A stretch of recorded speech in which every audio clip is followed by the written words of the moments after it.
Madridista, préparez-vous. Le Real Madrid vient de franchir une étape historique.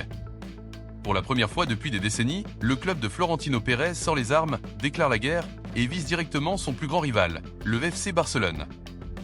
Pourquoi ? À cause d'un scandale qui fait trembler l'Espagne, l'Europe et même la FIFA, l'affaire Negreira. Si vous aimez le Real Madrid, si vous êtes passionné de football ou simplement curieux de comprendre ce qui pourrait être le plus grand scandale de l'histoire du sport, alors restez jusqu'à la fin. Vous allez découvrir comment le Real veut écraser le Barça juridiquement, sportivement et médiatiquement. Et avant de plonger dans cette enquête brûlante, abonne-toi dès maintenant à la chaîne, active la cloche et rejoins la communauté des Madridistas les plus passionnés. Parce que ce qui arrive est énorme et tu ne veux rien rater. Tout commence avec un nom qui résonne désormais comme une bombe, José María Enríquez Negreira. Ancien vice-président du comité technique des arbitres espagnols, il est aujourd'hui au centre d'une tempête judiciaire. Pendant plus de 17 ans, le FC Barcelone aurait versé près de 7,5 millions d'euros à sa société Danil 95. Officiellement, ces paiements servaient à obtenir des conseils techniques et des rapports sur les arbitres et des analyses pour améliorer le jeu. Mais officieusement, une question terrifiante s'impose. Est-ce que le Barça a payé pour influencer les arbitres et acheter des matchs ? La Liga, la Fédération, l'UEFA et même la FIFA sont sous pression. Car si ces accusations sont confirmées, on ne parle pas seulement d'un scandale financier, mais d'une trahison du football lui-même. Imaginez, pendant toutes ces années, alors que Lionel Messi, Xavi et Iniesta brillaient, alors que le Barça dominait l'Europe, des soupçons d'avantages arbitres-planes. Des pénaltys accordés, des cartons oubliés, des décisions étranges. Et face à ce chaos, un club ne peut pas rester silencieux, le Real Madrid. Toi, est-ce que tu penses que le Barça a réellement acheté des arbitres ? Dis-le en commentaire, ton avis compte. Florentino Pérez n'est pas un président comme les autres. Stratège, froid, calculateur, il observe toujours dans l'ombre avant de frapper. Pendant longtemps, le Real Madrid a gardé une certaine distance avec l'affaire Negreira. Mais maintenant, c'est terminé. Le Real a officiellement annoncé qu'il se constitue partie civile dans la procédure. En d'autres termes, Madrid va participer au procès, fournir des preuves et se battre pour que la vérité éclate. C'est un geste fort. Le club le plus puissant du monde du football dit clairement « Et nous ne laisserons pas passer ça ». Les socios, les légendes, les journalistes madrilènes applaudissent cette décision. Et derrière cette attaque judiciaire, il y a aussi une attaque médiatique. Chaque jour, la presse proche du Real, Marca, AS et même certains médias internationaux publient des articles qui enfoncent le Barça. Les débats explosent à la télévision espagnole. La question est simple. Comment un club comme le Barça a-t-il pu verser de l'argent à un arbitre en exercice ?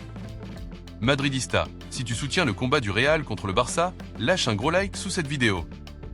Plus il y aura de likes, plus YouTube montrera cette vérité à d'autres passionnés de football. Et voici le cœur du sujet, la guerre est déclarée. Premièrement, le Real Madrid exige des sanctions exemplaires contre le FC Barcelone. Pas seulement des amendes, pas seulement une tape sur les doigts. Le Real veut que la justice sportive aille jusqu'au bout. Exclusion des compétitions, retrait de titres, perte de crédibilité. Deuxièmement, le Real Madrid va mobiliser ses avocats pour suivre chaque détail du procès. Des millions d'euros sont prêts à être investis pour mettre la lumière sur les années d'ombre. Troisièmement, le Real Madrid lance une guerre médiatique. À chaque conférence de presse, à chaque intervention, les dirigeants rappellent l'importance de la transparence et de la justice. Et quatrièmement, la guerre psychologique. Dans les tribunes, sur les réseaux sociaux, les Madridistas rappellent sans cesse au Barça « Et vos victoires sont entachées ». Ce n'est plus seulement un classico sur le terrain. C'est une bataille totale, une lutte pour l'honneur et pour l'histoire. Imaginez un instant, si les juges décident un jour que certains titres du Barça étaient irréguliers. Est-ce que cela veut dire que le Real aurait dû être champion à la place ? Est-ce que le palmarès du Barça pourrait s'effondrer ? Dis-moi en commentaire, est-ce que tu penses que l'UEFA devrait bannir le Barça de la Ligue des Champions ? Oui ou non ? Le scandale Negreira dépasse déjà l'Espagne. L'UEFA a ouvert une enquête, la FIFA observe attentivement, et en Angleterre comme en Allemagne, les journalistes parlent d'un Calciopoli espagnol en référence au scandale qui a frappé la Juventus en 2006. Pour le Barça, les conséquences peuvent être dramatiques. Perte de sponsors, isolement international, méfiance des arbitres et surtout, un coup fatal à son image. Pour le Real, en revanche, c'est une opportunité. En se posant comme le défenseur du football propre, le club renforce son aura de géant intouchable. Du côté des Madridistas, la réaction est claire. Soutien total à Florentino. Les réseaux sociaux s'embrasent, les chants résonnent au Bernabéu et les vidéos virales se multiplient.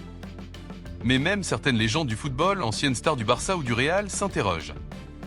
Comment un club aussi grand a-t-il pu se mettre dans une telle situation?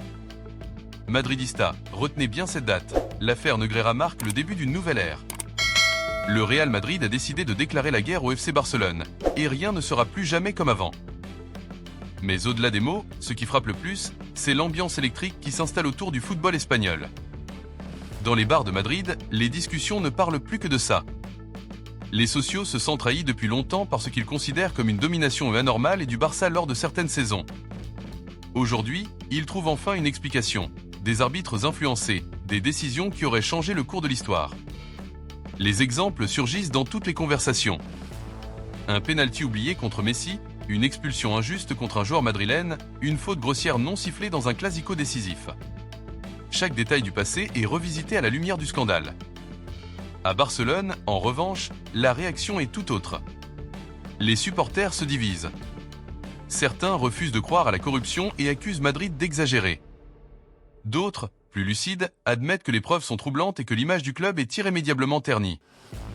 Dans les médias catalans, on parle de persécution et on rappelle que le Barça est bien plus qu'un club et que cette affaire est instrumentalisée pour l'abattre. Mais derrière cette communication de façade, même les journalistes les plus fidèles savent qu'il y a un problème. Dans les couloirs du pouvoir, la tension est maximale.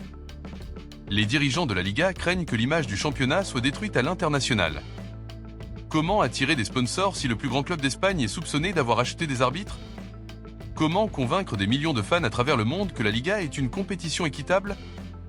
Et du côté de l'UEFA, la menace est claire. Alexander Efferin, son président, a déjà prévenu. Si les accusations sont confirmées, les sanctions seront exemplaires. Le Barça risque une exclusion des compétitions européennes. Imaginez une saison de Ligue des Champions sans le Barça, une affiche mondiale qui disparaît. Mais qui renforcerait automatiquement le Real Madrid comme seul grand représentant du football espagnol. Florentino Pérez, lui, observe tout cela avec une froideur chirurgicale. Chaque mot, chaque action est calculée. Il sait que cette affaire peut marquer un tournant dans l'histoire du club.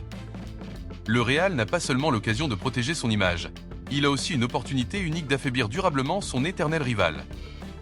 Pour Florentino, cette bataille est aussi une bataille de prestige et d'influence. Et au milieu de tout cela, les joueurs, eux aussi ressentent la pression. Chaque classico devient encore plus tendu. Les regards entre madrilènes et catalans sont plus durs que jamais. Les arbitres, désormais au centre des critiques, arbitrent chaque match avec une crainte. Le moindre coup de sifflet est scruté, analysé, commenté, suspecté. Le football espagnol est devenu un champ de mines, et chaque décision peut déclencher une explosion médiatique. Alors oui, la guerre est déclarée. Mais ce n'est plus seulement une guerre sportive. C'est une guerre politique, économique, médiatique et morale. Une guerre qui dépasse le terrain et qui pourrait bien redessiner le visage du football européen pour les décennies à venir. Le Classico ne sera plus seulement une question de but et de dribble.